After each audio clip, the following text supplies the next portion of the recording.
Hello दोस्तों, स्वागत है इस वीडियो में। दोस्तों आज के इस वीडियो में हम एक्सरसाइज 6.1 न्यू एनसीईआरटी बुक इसको हम सॉल्व करने वाले हैं।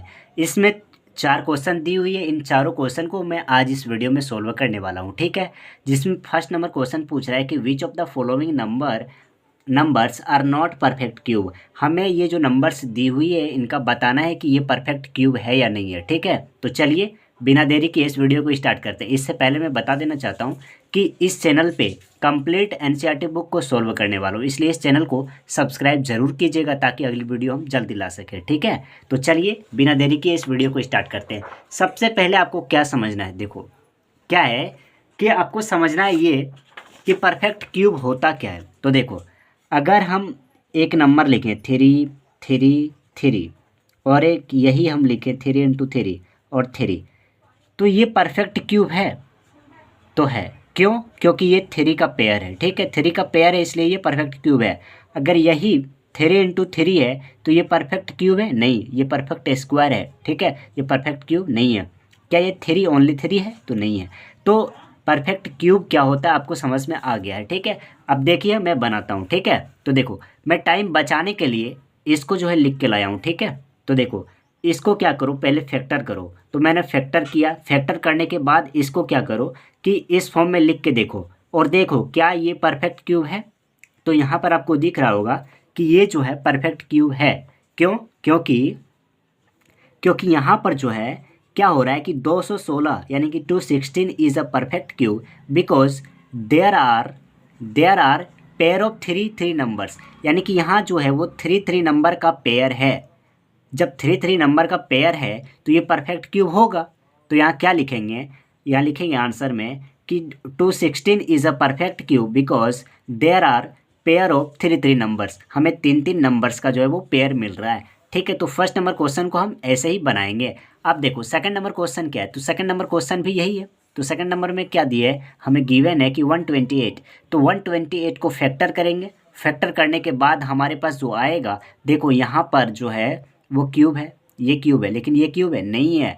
तो ये क्या होगा, 128 not a perfect cube because there are not pair of 3 numbers. हमें यहाँ 3 नंबर्स की पेयर नहीं मिल रही है, इसलिए ये परफेक्ट क्यूब नहीं होगा, ठीक है। अब देखो, अब क्या है कि 1000 है, ठीक है। 1000 है तो इसको कैसे करेंगे? तो इसको जो है फिर ऐसे फैक्टर करेंगे। उसके बाद हम इसको फाइनली यहाँ लिख देंगे कि ये जो है वो 3 नंबर्स का पेयर है, इसलिए ये क्या होगा, ये जो है वो परफेक्ट क्यूब होगा। तो ऐसे ही इसको लिखेंगे। तो इसको देखो 4 नंबर क्वेश्चन क्या है। तो 4 नंबर क्वेश्चन है 100 को फैक्टर करेंगे।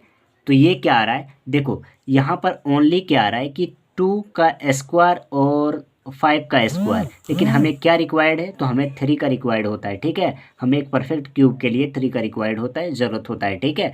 तो ये क्या होगा, तो ये नहीं होगा, ठीक है। तो देखो अब हम 5 नंबर क्वेश्चन को देखते हैं। 5 नंबर में हमें गिवन है कि 46,656, ठीक है। तो इसको हम फैक्टर जब किए तो हमारे पास क्या आया, तो यही आया, ठीक है। तो इसमें देखो यहाँ पर क्या है कि ये 3 का पेयर हो रहा है, ठीक है, ये हो रहा है, लेकिन इसको अगर हम आगे फैक्टर करते हैं तो ये नहीं होता, इसलिए हम क्या लिखेंगे, this is not a perfect cube because there are no pair of 3 numbers, ठीक है। तो उम्मीद है कि ये फर्स्ट नंबर क्वेश्चन को आपने बेहतरीन तरीके से समझा होगा, ठीक है। अब देखो मैं जो है वो सेकंड नंबर क्वेश्चन को बनाता हूँ। सेकंड नंबर क्वेश्चन क्या गिवन है, हमें करा कि फाइंड द स्मॉलेस्ट नंबर। हमें छोटे से छोटे नंबर्स को हमें फाइंड आउट करना है।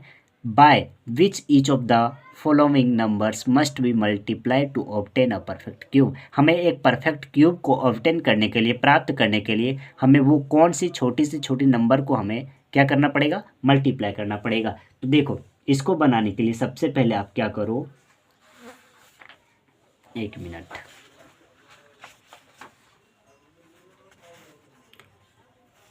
तो देखो इसको कैसे बनाएंगे। इसको बनाने के लिए आप क्या करो कि इसका फैक्टर करो, ठीक है। देखो 243 का अगर हम फैक्टर करते हैं, ठीक है, अगर हम इसका फैक्टर करते हैं तो 3 टाइम से लगाओ तो ये कितना हो जाएगा, 3 8 जा 24 1, ठीक है। ये क्या होगा, तो ये हो जाएगा 3 और ये हो जाएगा 27, ठीक है। ये कितना हो जाएगा 3 और ये हो जाएगा 9, ये हो जाएगा 3 और ये हो जाएगा फिर 3। तो ये हो रहा है, देखो इसमें देखो कि ये क्या हो रहा है, ठीक है। अगर हम 3 × 3 × 3 ये 3 हुआ और ये 2 ही है, मल्टीप्लाई बाय 3 × 3। तो यहाँ पर क्या हो रहा है कि 3 का क्यूब हो रहा है और एक टाइम क्या हो रहा है कि 3 का स्क्वायर ही हो रहा है। तो हमें यहाँ रिक्वायर्ड है किसको मल्टीप्लाई करने की, तो हमें 3 का मल्टीप्लाई करने की ज़रूरत होती है, ठीक है। तो यहाँ लिखेंगे हेंस कि 243 सॉरी इसको नहीं लिखो, ठीक है। इसको इससे पहले ये लिखो कि the numbers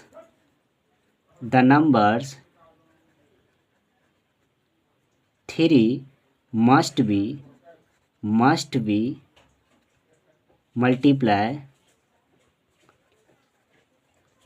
to obtain a perfect cube. क्यों लिखे हम इसको, इसीलिए लिखें क्योंकि देखो यहाँ पर हमें किसको मल्टीप्लाई करने की ज़रूरत पड़ रही है, तो 3 को। इसीलिए हम क्या लिखें कि 3 must be multiply two obtain a perfect cube. हमें एक परफेक्ट क्यूब को प्राप्त करने के लिए हमें 3 से मल्टीप्लाई करना पड़ेगा। मैंने इसको लिख के लाया है, ठीक है। सेकंड नंबर क्वेश्चन को इसको पहले फैक्टर करोगे आप, उसके बाद इस फॉर्म में लिख के देखोगे कि क्या हमारा जो परफेक्ट क्यूब आ रहा है, तो देखो नहीं आ रहा है। तो परफेक्ट क्यूब नहीं आ रहा है, तो परफेक्ट क्यूब लाने के लिए हमें किससे मल्टीप्लाई करना पड़ेगा, तो देखो यहाँ 2 में कमी आ रही है, ठीक है। इसलिए हमें कौन सी स्मॉलेस्ट नंबर से मल्टीप्लाई करना पड़ेगा, तो 2 must be multiply two obtain a perfect cube. हमें 2 से मल्टीप्लाई करना पड़ेगा हमें एक परफेक्ट क्यूब प्राप्त करने के लिए, ठीक है। अब देखो, अब थर्ड नंबर क्वेश्चन है, तो थर्ड नंबर में 72 है। इसको अगर हम फैक्टर करेंगे तो ये आएगा इस फॉर्म में।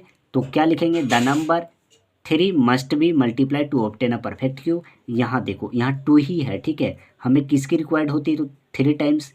तो यहाँ 2 टाइम्स हो रहा है, तो ये होगा, तो ये नहीं होगा, तो नहीं होगा तो किससे मल्टीप्लाई करेंगे, तो 3 से करेंगे। तो यहाँ 3 हम लिख देंगे और ऐसे ही इस लैंग्वेज का, इस स्टेटमेंट का यूज़ करेंगे इसको जो है वो आंसर लिखने के लिए, ठीक है। उसके बाद 4 नंबर क्वेश्चन क्या है गिवन, तो 4 नंबर में भी हम ऐसे ही करेंगे और इसको जो है वो फाइनली आंसर लिख देंगे, ठीक है।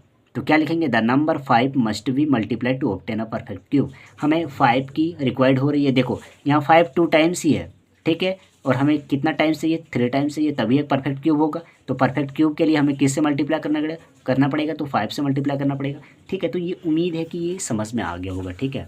अब हम थर्ड नंबर क्वेश्चन को देखते हैं। थर्ड नंबर में क्वेश्चन में हमें गिवन है कि find the smallest numbers by which each of the following numbers must be divided to obtain a perfect cube. हमें किससे डिवाइड करना पड़ेगा, उसमें क्या बोल रहा था, देखो यहाँ मल्टीपल करने के लिए बोल रहा है, तो हमें क्या यहाँ पर क्या डिवाइड करेंगे, तो देखो इसमें भी सेम वही तरीका आपको यूज करना है, ठीक है। हम देखो यहाँ गिवन है हमें 81, ठीक है। तो इसका पहले सबसे पहले क्या करो, फैक्टर करो। तो इसका फैक्टर अगर हम करते हैं तो ये हो जाएगा 3 टाइम से करेंगे तो 27 हो जाएगा, और ये 3 टाइम से करेंगे तो ये हो जाएगा 9, ठीक है। फिर 3 टाइम से करेंगे तो ये हो जाएगा 3। तो देखो यहाँ पर क्या हो रहा है कि 3 का तो एक हो रहा है, लेकिन 3 फिर से बाकी रह जा रहा है, ठीक है। तो इसमें हमें क्या मल्टीपल करने की नीड पड़ रही है, तो हम यहाँ लिखेंगे कि the numbers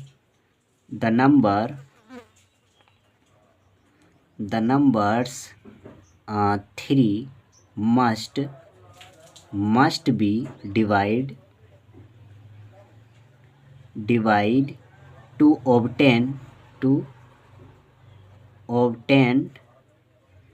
a perfect cube, ठीक है। तो उम्मीद है कि ये भी आपको समझ में आ गया होगा, ठीक है, कि इसमें हमें क्या डिवाइड करने की ज़रूरत पड़ती है। तो डिवाइड वही करेंगे जो हमें इसकी नीड है। इसमें क्या मल्टीपल करना पड़ रहा है, तो देखो 3 का मल्टीपल करेंगे, ठीक है। ये नहीं बोल रहा कितना टाइम्स, ठीक है, कितना, तो 3 को मल्टीपल करना पड़ेगा, ठीक है। बस इतना ही आपको लिखना है। तो देखो ये तो हो गया, इसमें क्या लिखेंगे, the numbers 3 must be divide two obtain a perfect cube. हमें किसको डिवाइड करना पड़ेगा, 3 से। अब देखो सेकंड नंबर क्वेश्चन में हमें गिवन है कि 128, तो 128 को फैक्टर करेंगे, उसके बाद इस फॉर्म में लिखेंगे। इसके बाद देखेंगे कि यहाँ पर हमें क्या इसमें जो है वो क्या करना पड़ रहा है, तो डिवाइड करना पड़ रहा है। तो 2, क्यों 2, इसीलिए क्योंकि यहाँ हमें 2 का जो है वो क्या करना पड़ रहा है, मल्टीपल करना पड़ रहा है। तो डिवाइड क्या करना पड़ेगा, 2 से हमें एक परफेक्ट क्यूब को ऑब्टेन करने के लिए, प्राप्त करने के लिए। यहाँ पर क्या है, तो यहाँ पर 138 है, 135 है, तो इसको भी लिखेंगे। तो इसमें हमें 5 से जो है वो मल्टीपल करना पड़ेगा, 5 से डिवाइड करना पड़ेगा, ठीक है। तो देखो इसमें क्या करेंगे, तो इसमें भी हमें क्या करना पड़ रहा है, 192 को हमें जो है वो 3 से मल्टीपल करना पड़ रहा है, तभी डिवाइड करना पड़ रहा है, तभी हमें क्या प्राप्त हो रहा है, तभी एक परफेक्ट क्यूब प्राप्त हो रहा है। अब देखो लास्ट एक क्वेश्चन बची हुई है कि 704 का क्या होगा। तो 704 में भी हम ऐसे ही करेंगे और इसमें देखेंगे तो हमें देखो 11 जो है वो हमें एक नंबर्स है जो कि हमें डिवाइड करना पड़ेगा, तभी हमें एक परफेक्ट क्यूब मिलेगा। तो उम्मीद है कि ये वीडियो पसंद आई होगी और ऐसे वीडियो के लिए हमारे चैनल को सब्सक्राइब ज़रूर करें। मिलते हैं अगली वीडियो में, तब तक के लिए जय हिंद।